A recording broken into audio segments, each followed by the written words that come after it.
ఈరోజు బాన్సోడ మున్సిపాలిటీ పరిధిలో 15వ వార్డులో ఈరోజు నిల్చోవడం జరిగింది. గుడుగుట్ల సారిక అనిల్ కుమార్. అయితే ఈరోజు బాన్సోడ పట్టణంలో ఎంతోమంది ప్రజలు ఉన్నప్పటికీ బాన్సోడలో జరిగే అరాచకాలను, అన్యాయాలను, ప్రతి వార్డులో జరిగే పేద ప్రజల విషయంలో అన్యాయం జరిగే చూడలేక మేము బీజేపీ పార్టీని ఎంచుకున్నాము. మేము ప్రతినిత్యం పని చేసుకొని బతికే వాళ్ళము, కోట్లు ఉన్న వాళ్ళం కాదు. మేము ఆస్తులు, పొలాలు, వెంచర్లు లేవు. అధికార పార్టీ లాగా మాకు రాజకీయ వారసత్వం లేదు. కింది స్థాయి నుంచి పని చేసుకుంటూ పైకి వచ్చాము. ఇప్పుడు ఈ గత 10 ఏళ్లలో కేసీఆర్ గవర్నమెంట్ ఉన్నప్పుడు ఇక్కడ స్థానికంగా ఉన్న ఎమ్మెల్యే మా బాన్సోడ పట్టణంలో 15,000 డబుల్ బెడ్రూమ్లు తెచ్చానని చెప్పుకుంటూ సంకలు ఎగరేసుకుంటాడు. నిజంగా బాన్సోడ పట్టణంలో నివసించే ప్రజలకు అందించామని చెప్పుకుంటూ సంకలు గుద్దుకుంటారు కదా.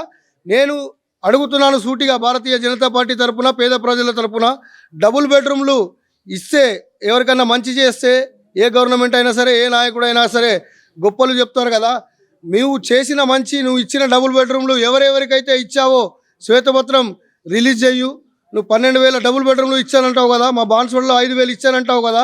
5,000 ఏ పేద ప్రజలకు ఇచ్చారో వాళ్ళ ఓటర్ ఐడి బాన్సోడదేనా, వాళ్ళు ఎన్ని సంవత్సరాల నుంచి ఇక్కడ నివసిస్తున్నారు, మీరు అసలు నిజమైన పేద ప్రజలకు అందించారా లేదా అనేది శ్వేతపత్రం విడుదల చేయి. ఆర్డీఓ ఆఫీస్లో కానీ, ఎంఆర్ఓ ఆఫీస్లో కానీ మీరు సంక్షేమ పథకాలు డబుల్ బెడ్రూమ్లు అందించారు, ఎవరెవరికి అందించారో అది విడుదల చేయండి. మీరు డబుల్ బెడ్రూమ్లు ఎవరికి ఇవ్వలేదు.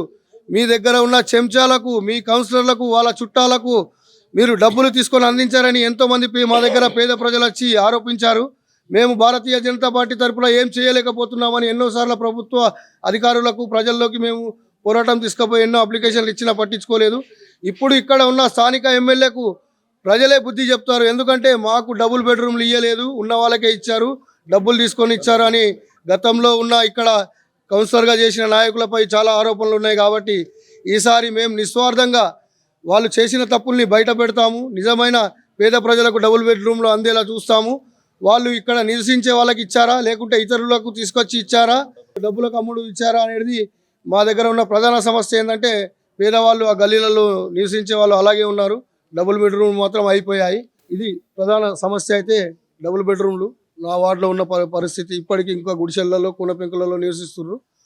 మేము ప్రజలకు నిజమైన అభివృద్ధి, సంక్షేమ పథకాలు, మళ్ళా ఉన్న పథకాలన్నీ ప్రజల్లోకి నిజమైన పేదవాళ్ళకు అందించాలని చెప్పి మేము పోటీ చేయడం జరుగుతుంది.